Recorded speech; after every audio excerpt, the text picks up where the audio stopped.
Com certeza você já deve ter ouvido a frase que afirma que a filosofia é a mãe de todas as ciências. Mas tá, o que essa frase significa? Será que a filosofia realmente é a mãe de todas as ciências? O que a frase realmente quer dizer? Enfim, eu sou Felício Molinari e essa é a Filosofia Explica de hoje.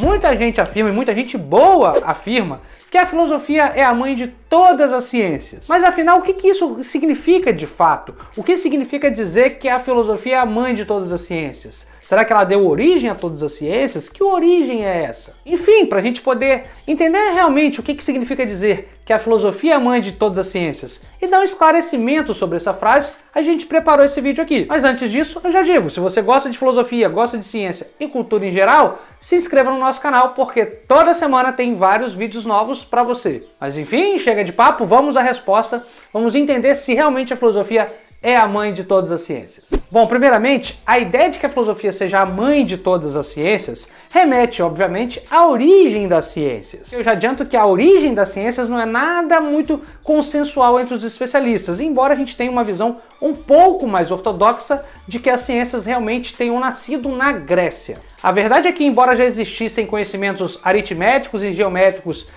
no Egito, por exemplo, inclusive conhecimentos, por exemplo, astronômicos na Babilônia, é fato que, por exemplo, a astronomia como conhecimento puro dos astros e a matemática como ciência pura dos números só foram realmente existir e encontrar corpo na Grécia Antiga.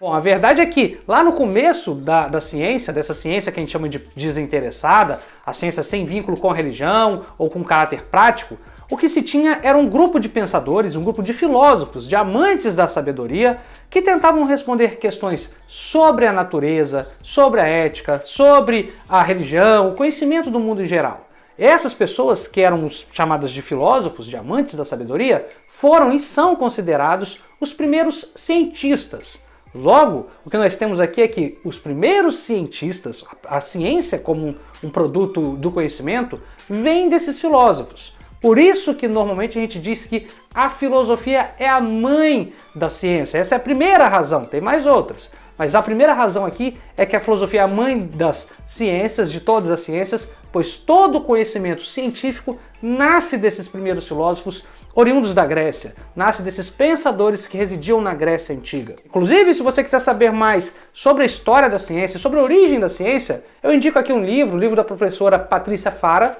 uma professora da Universidade de Cambridge, chamado Uma Breve História da Ciência. Nesse livro, a Patrícia Fara, ela descreve o problema em falar sobre a origem da ciência, a complexidade de fato pontuar um momento histórico pontual que dê origem à ciência. Enfim, é um livro muito rico que dá um bom panorama sobre a história e sobre a origem da ciência. Então fica aqui a minha indicação para vocês. Quem quiser ou tiver interesse, eu vou colocar o link aqui na descrição. É um livro que vale muito a pena dar uma folheada, ter em casa para dar uma leitura. Uma leitura bem bacana e dá uma boa noção da história e da origem da ciência. Mas enfim, voltando à nossa questão sobre o porquê que a filosofia é a mãe de todas as ciências, a gente pode entender então que ela é a mãe porque na origem, na Grécia, a ciência ela tem origem com os primeiros filósofos, mas não é só isso. Um segundo fator que leva a gente a considerar a filosofia como mãe de todas as ciências está na vinculação do pensamento científico com o filosófico. Por exemplo, a gente já falou aqui que na origem, na Grécia Antiga,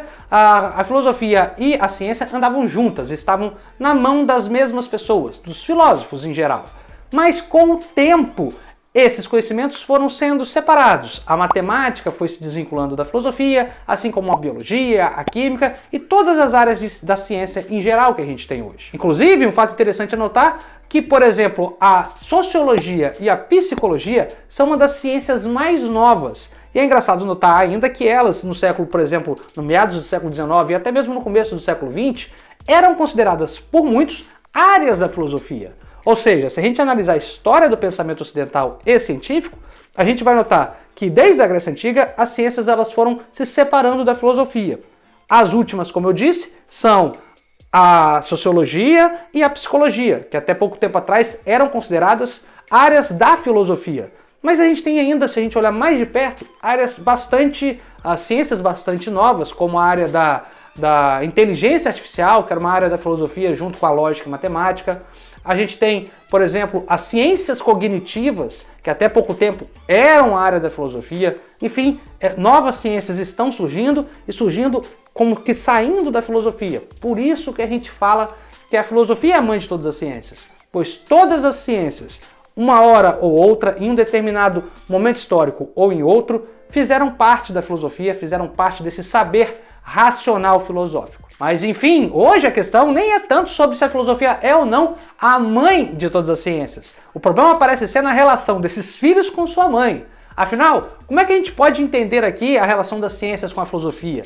Será que as ciências e a filosofia são áreas diferentes? Será que elas se complementam? Será que a filosofia pode ajudar a ciência? Ou será que a ciência vai acabar de vez com a filosofia, vai matar a sua mãe? Enfim, essas questões são as questões que norteiam o debate filosófico-científico hoje em dia e merecem uma boa consideração. Mas, infelizmente, essas questões são temas para um próximo vídeo. E se você gostou desse vídeo e gosta de filosofia e cultura em geral, não se esqueça de curtir e se inscrever no nosso canal, pois toda semana tem vários vídeos novos para você. É isso, espero que você tenha gostado. Tchau, tchau, até a próxima!